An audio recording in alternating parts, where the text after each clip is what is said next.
ఏంటంటే మాకు అత్యంత స్నేహితుడు. 1987 నేను సెంట్రల్ బ్యాంక్ చైర్మన్ ఉంటే డాక్టర్ విపి కుమార్ రెడ్డి గారు మన డైరెక్టర్ ఉండేవాడు.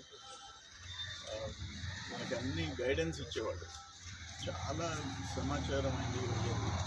చాలా తెలివిగల్లోడు, ఇంటెలిజెంట్ పర్సన్. సరే, ఆయన ఈరోజు సడన్గా నిన్న చనిపోవడం జరిగింది. ఈ ఫ్యామిలీ అంటే ఒక అటాచ్మెంట్. రాగన్న సమితి ప్రెసిడెంట్ ఉన్నప్పుడు మా సేనమావళ నాలుగురెడ్డి శ్రీనివాసరెడ్డి వాళ్ళతో ఫ్యామిలీ లాగా ఉండేవాడు రగన్న సంగతి చెప్పలే. రఘురామన్న కూడా ఇటీవల చనిపోవడం. ఈరోజు విపి కుమార్ రెడ్డి. ఇది చాలా బాధగా ఉండేది. ఇక్కడ నాయుడుపేట అంటే రాగన్న వాళ్ళ కుటుంబం. ఇక్కడ సినిమా హాలు ఏ మీటింగ్ పెట్టినా ఇక్కడే మీటింగ్ పెట్టేవాళ్ళం. సినిమా హాల్లో మీటింగ్లు పెట్టేవాళ్ళం. తెలుగుదేశం మీటింగ్లు నేను జిల్లా అధ్యక్షుడిగా ఎన్ని సమావేశాలు పెట్టినా ఇక్కడే పెట్టేవాళ్ళం. అట్లా అదొక పెద్ద అటాచ్మెంట్. ఈరోజు కుమారన్న లేకుండా పోవటం చాలా దురదృష్టం.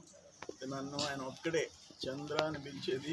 కుమారన్న ఒక్కడే చంద్ర అని చెప్పేసి ఫోన్ చేసి మాట్లాడినా, నేరుగా వచ్చిన అది ఫ్యామిలీ అటాచ్మెంట్. ఇదేమైనా ఆయనకి భగవంతుడు అక్కడ కుటుంబానికి మనోధైర్యం కల్పించాలని చెప్పేసి కోరుకుంటున్నాను.